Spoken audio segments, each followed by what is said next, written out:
This video is about remote access, and a lot that's within this focuser is geared towards supporting a remote observatory. So we're going to go through quite a lot of things, as you can see, and we're going to start off with networks.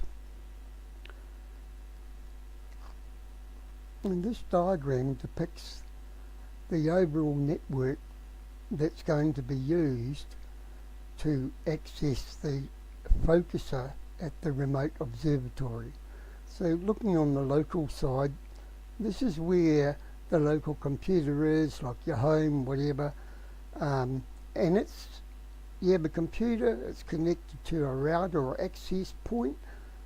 That router access point is connected to an internet provider, and going through the internet to the destination, your observatory probably has got a router as well connected to an internet provider, and we have to go end to end. So we start off with local here and we end up in the remote observatory.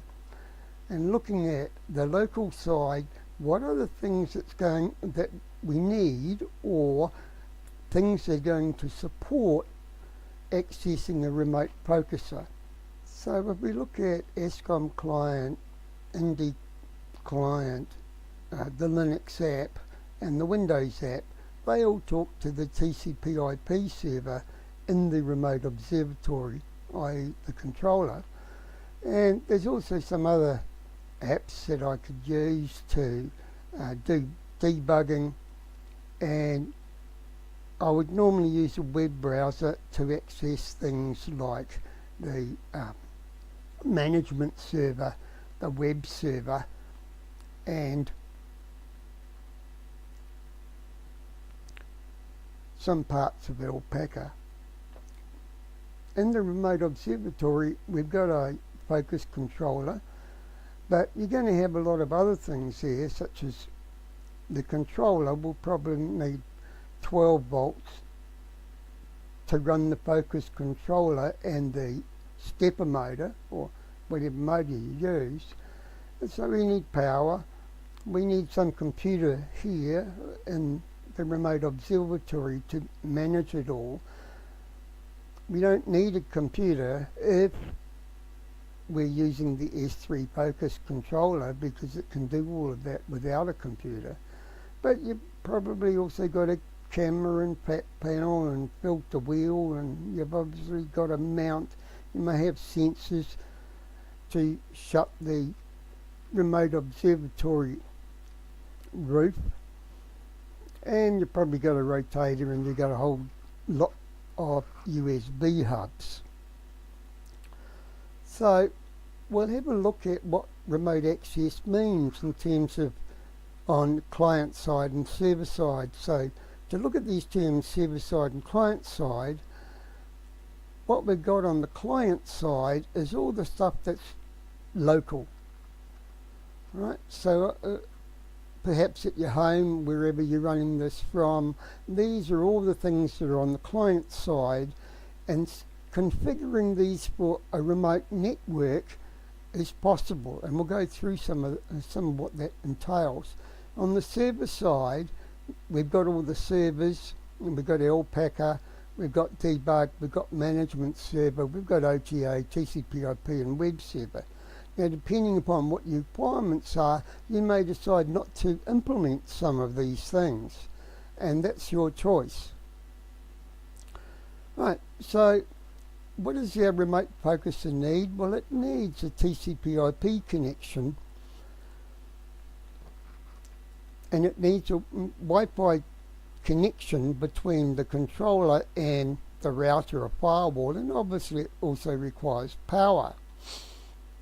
In terms of security and firewalls, we've got port 4040 for the Alpaca server, we've got debug at 1990, we've got the management server at 6060, we've got the OTA server at 9999, etc.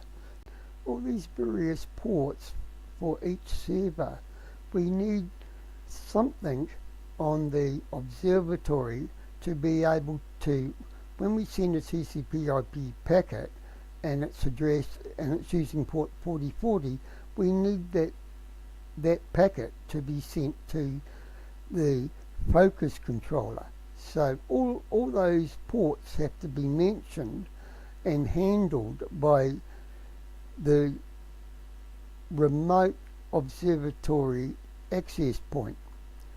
And I'm using a simple D-Link. I've logged in and I'm going to access the Advanced tab, and in there I'm going to set up the various port forwards. For the Alpaca server, it runs Discovery on port 32227. For the majority of routers, UDP is actually turned off, and in order to use Discovery, you're going to have to enable it on both the client side and on the server side. So on the router that you're using at home, UDP has to be enabled, and for the router in the Remote Observatory, you're going to have to set up a port forward rule for UDP of port 32227 going to the address of the focus controller. There are some things that we can actually control in terms of timeouts. Timeouts occurs when a client or a server side fails to respond within a specified timeout period, and for the majority of these timeouts the default is 5 seconds. However, using a network end-to-end, it is possible to get timeouts in excess of 5 seconds. So what we need to do is try and determine what the worst case scenario is, and if we find, for example, it's 10 seconds, then we would round that up to 10 plus 5, and the max timeout would be 15. There's no point setting max timeout to the actual time when we get a connection timeout. So it needs to be a wee bit higher. And some settings use milliseconds and some use seconds. So how do we go about measuring network delays? Well, there are some tools available for us to use in Linux, in Mac, and in Windows. And we could use the Windows ping application, or we could use a command line or PowerShell. So here's an example of using the command ping, and I know that the address of the controller is 192.168.0.142, and I can ping that controller and it will send back the stats. These are the results of the ping, and it tells me that the maximum time delay for this particular network is 4 milliseconds. This is, by the way, is pinging a controller on a different network, but it's basically within the same physical space, using a network which is basically across the internet. The maximum time would be significantly more. The controller's sitting right next to me as I do some of these demos. So that's one way of working out the average round time trip involved. There is also a utility called traceroute, and you type the name of the command, which is traceroute, and the IP address or the domain name of where you want to go. So you can see here that I started off with the network that I'm on, and then I go to this address here, which is the Wi-Fi router on another network that 0.1 is connected to, And then I start going outside of this. I start going through a lot of the local IP providers, and then I get onto the internet and I eventually wind up here.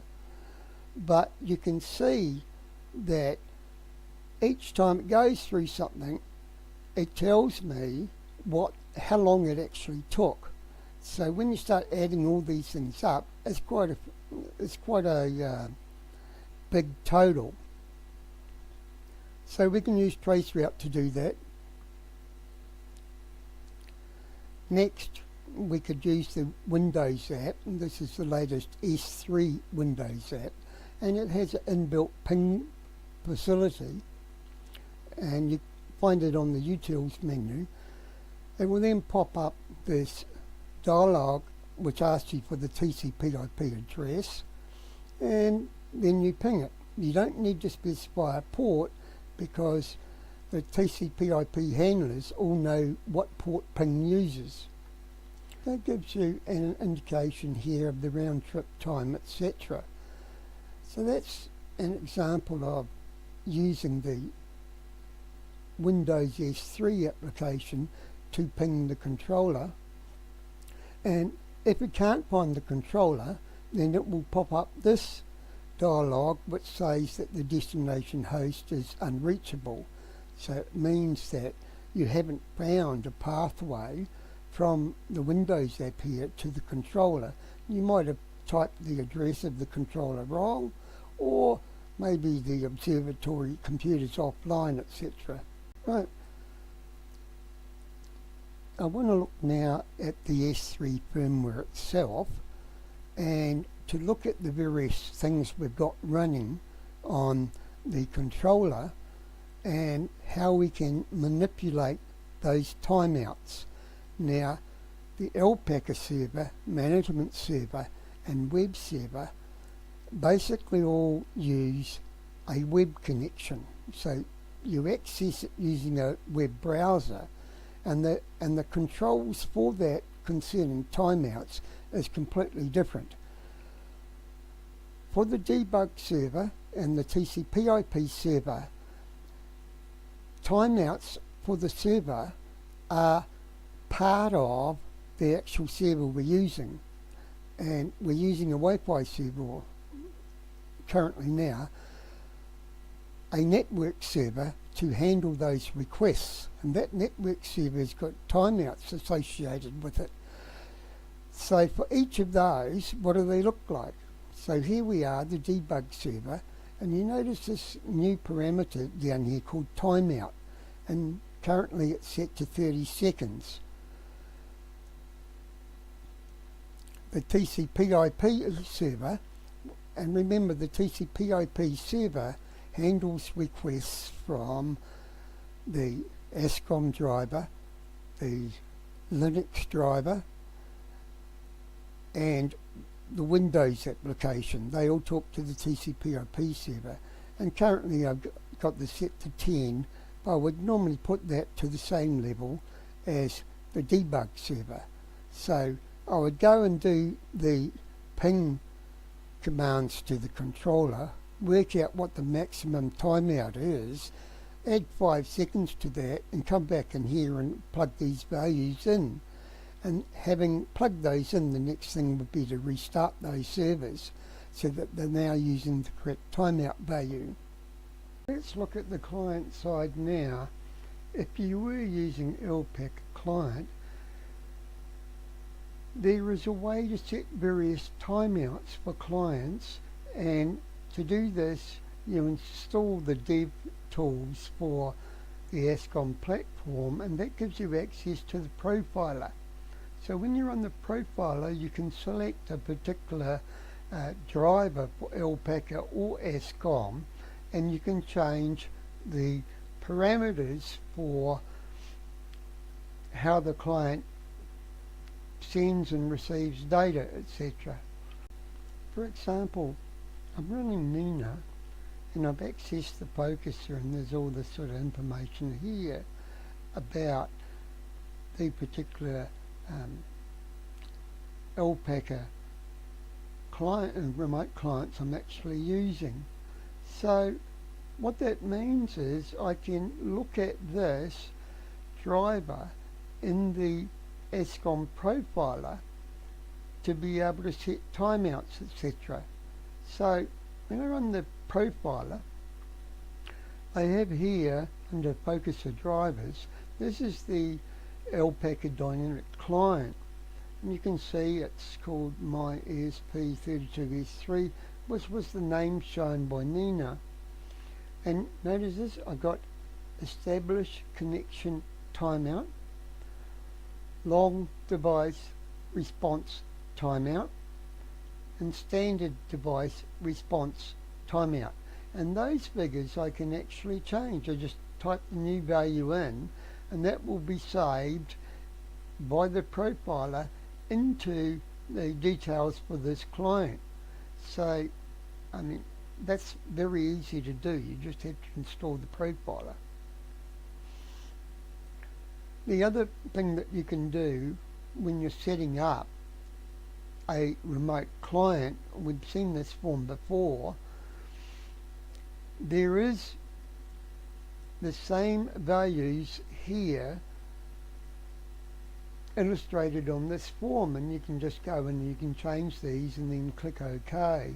So when you're actually setting up the Alpaca remote client for a remote observatory, at the same time as you're creating the focuser driver, you would also set these values. We'll now look at the S3 ASCOM driver, and it talks to the TCP/IP server on port 2020, and we've already seen how to change the timeout for a TCP/IP server.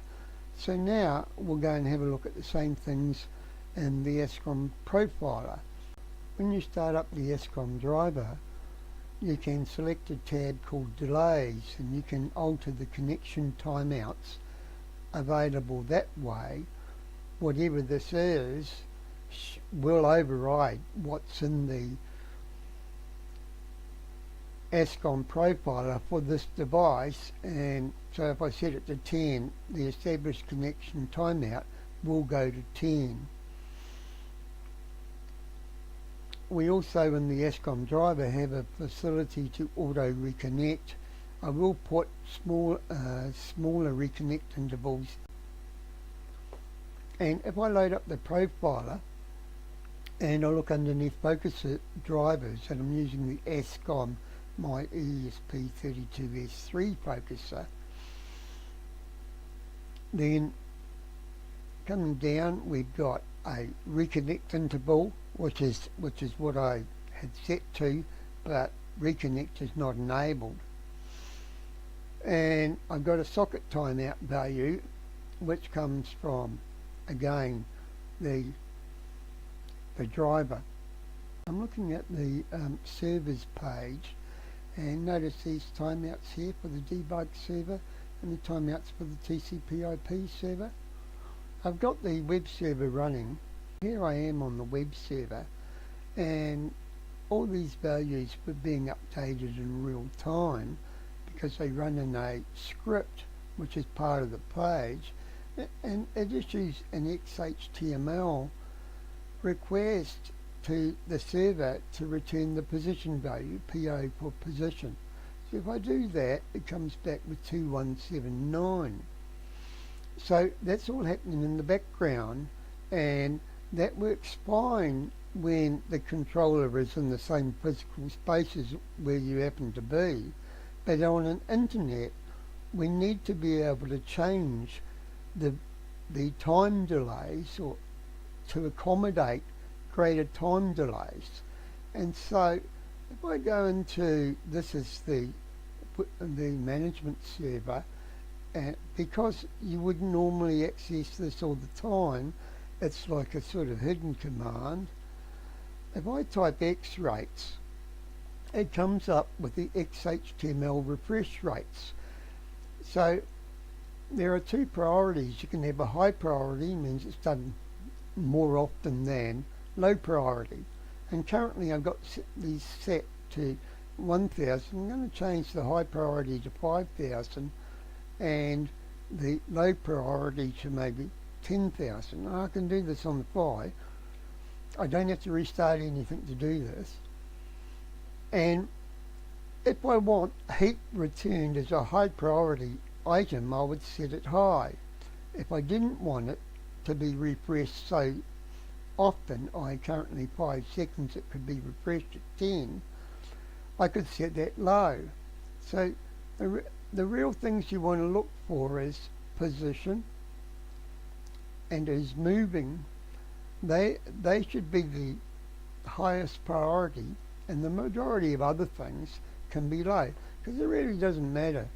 I mean, think about temperature. The chances of changing much in 1 second is low, and it makes more sense to look at this less often than more often. So we give it a low priority.